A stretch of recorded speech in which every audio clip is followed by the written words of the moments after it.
웨스트민스터 신앙 고백서 오늘 제30장 교회의 권징. 자, 3절입니다.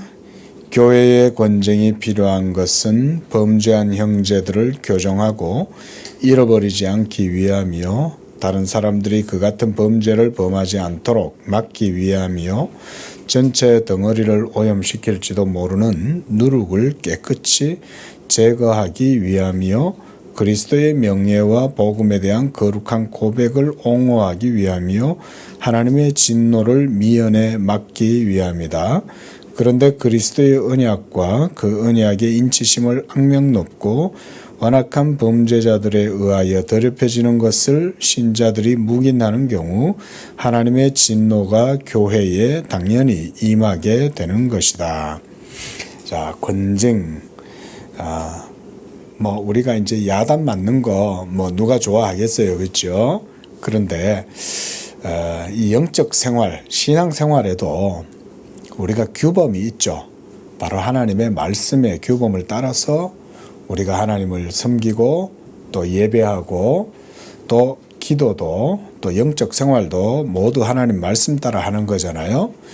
그러나 우리가 완전하지 않고 또 연약하기 때문에 신앙생활을 하다가도 하나님 말씀 벗어날 때가 있고 성령을 거스를 때도 있고 그러다 보면 죄를 또 좌시하고 놔두고 있으면 옆에 있는 다른 사람들도 오라 죄 지어도 괜찮네 이렇게 생각할 거 아니에요, 그죠?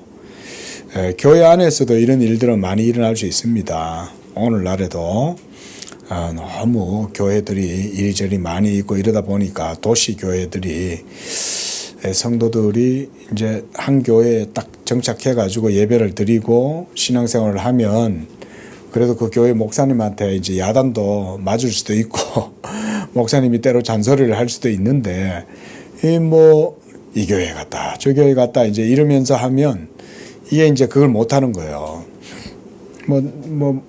그래 따지면 목사도 자기 양이 아니니까 굳이 그거를 억지로 야단 안 치는 거죠.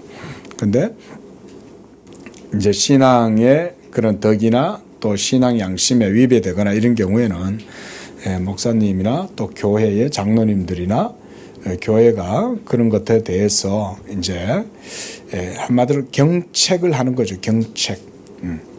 자, 그래서 3절에 보면 교회가 권징이 필요하다 그랬습니다. 그래서 범죄한 형제들을 교정하는 것이 목적이고 그래서 잃어버리지 않기 위하여 교정하는 거다 그랬습니다. 그리고 범죄를 하지 않도록 막기 위함, 미연에 방지하는 거죠. 교회가 성도들이 하나님 말씀 벗어나서 막 이러면 가만 놔두면 그래도 되는 줄 알죠. 책망을 하고 이제 경고도 하고 권계 이런 걸 하는 거죠. 무엇보다 이제 전체 덩어리를 오염시킬 수 있다. 한 사람이 불평하기 시작하면 희한하게 이게 교회는 영적으로 이렇게 전부 다 바인딩 되어 가지고 있는 상태이기 때문에 한 사람이 불평하면 그 불평의 씨가 또 옮깁니다. 불평뿐만 아니라 불신도 마찬가지예요. 뭔가 내가 불신앙의 성령을 거스르고 완악해 된 마음으로 있잖아요. 그러면 그게 보이지 않고 말도 안 하는데 옆으로 싹 옮겨갑니다. 이 사람이 영적 존재이기 때문에요. 그래서 교회에 올 때는 우리가 서로 내가 오늘 부족하고 마음에 좀 답답함도 있고 때로 지친 것도 있고 상한 것도 있을지라도 또 화가 난 것들이 있더라도 교회에 왔을 때는 주님 앞에 다 내려놓고 어쨌든지 감사하고 어쨌든지 찬양하고 이렇게 하려고 힘을 쓰셔야 돼요. 자, 그런 게 신앙생활이다. 그래서 그리스도의 명예와 복음에 대한 거룩한 고백을 옹호하기 위하여 교회가 권징을 한다 그랬습니다. 그리고 하나님의 진노를 일으켜 함으로써 막는 것이다. 교회는 기본적으로 하나님의 영적 공동체고 교회의 머리는 그리스도시고 하나님이 교회의 주인이기 때문에 여러분이 교회 안에서 신앙생활을 할지라도 하나님이 사실은 모든 것들을 다 주관하십니다. 여러분 그걸 꼭 아셔야 돼요. 그래서 다윗 한 사람이 범죄하니까 이스라엘 전체가 하나님의 징계를 받잖아요. 이런 게 이제 우리가 대표성의 원리인데, 목사 한 사람이 잘못을 해서 다른 성도들이 다 벌 받고 이렇게 또 생각하지 마세요. 그런 건 아닙니다. 그렇게 따지자면 목사가 잘못해가지고 교회가 그것으로 인해서 하나님의 진노를 당한다면, 다른 성도 한 분도 잘못하면 교회 전체가 또 그것으로 인해서 어려움을 겪을 수 있어요. 이렇게 생각을 하셔야 되겠죠. 자, 4절입니다. 이러한 목적들을 보다 효과적으로 달성하기 위해 교회의 직원들은 당사자의 범죄와 사실의 성격에 따라서 권계, 일시적인 수찬 정지, 그리고 교회에서 제명을 할 수가 있다.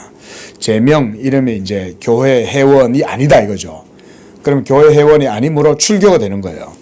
이렇게 될 수도 있습니다. 교회에서 내보내는 거예요. 처음에 어떤 범죄 사실이 알려졌을 때, 예를 들어서 우리 집사님이 어떤 성도님의 범죄 사실을 알았어요. 그러면 집사님이 옆에서 보고 있다가 이제 가서 이제 미리, 야, 집사님, 우리 형제님 그렇게 하지 마세요. 그렇게 하면 안 됩니다. 빨리 하나님께 회개하고 어서 돌아오세요. 이렇게 말을 했어요. 근데 이 사람이 이제 우리 집사님의 권계를 안 듣는 거죠.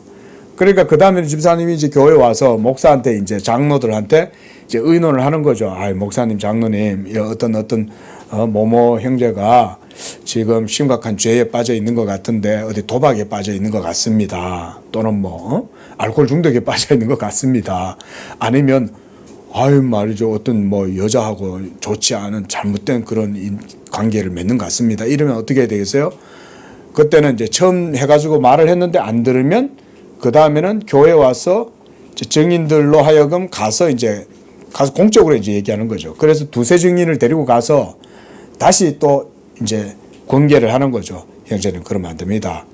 하나님 말씀에 벗어났고 그렇게 범죄하면 하나님의 진노가 임할 수 있습니다. 빨리 회개하고 돌아오시오. 이렇게 해서 또 얘기를 하는 거죠. 그랬는데도 안 듣는 거예요. 그러면 이제 공회에서 이제 그걸 다루는 거예요. 그럼 교회에서 이제 그걸 공적으로 이제 다루는 거죠. 우리 어떤 형제가 너무 연약해서 이런 범죄를 저질렀는데 몇 번 가서 얘기했는데도 말을 안 듣는다. 그러면 당회 전체 교회가 이제 공식적으로 가서 얘기를 하는 거예요. 그런데도 말을 안 들어요. 그러면 형제님, 성찬에 참여할 수 없습니다. 이렇게 딱 이제 성찬 참여권, 이걸 수찬정지라 그래요. 여기도 이제 수찬정지 이렇게 해놨죠. 그래서 성찬 참여할 수 없습니다. 왜 성찬에 참여할 수 없냐?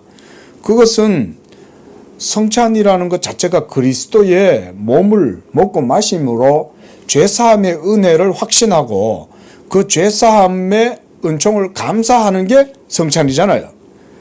근데 죄를 지으면서 그걸 먹는다면 그거는 그리스도의 몸과 피를 그거는 모독하게 되는 거죠.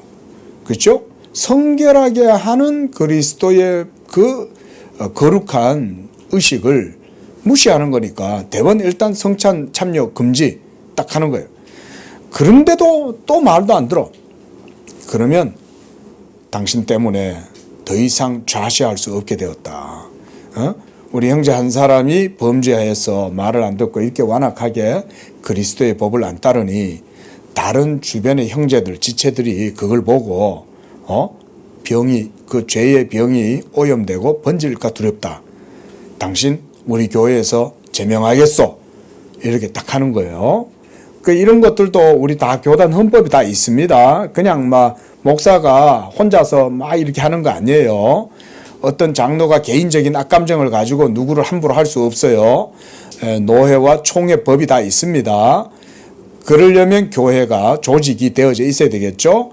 그런 조직 교회가 그래서 이런 하나님의 이런 일들도 교회에서 수행할 수 있다. 그래서 이제 교회의 직원들이 당사자의 범죄 사실 과실의 성격에 따라 권계, 그다음 일시적 수찬정지, 그다음 제명, 이러면 이제 출교가 되는 거예요.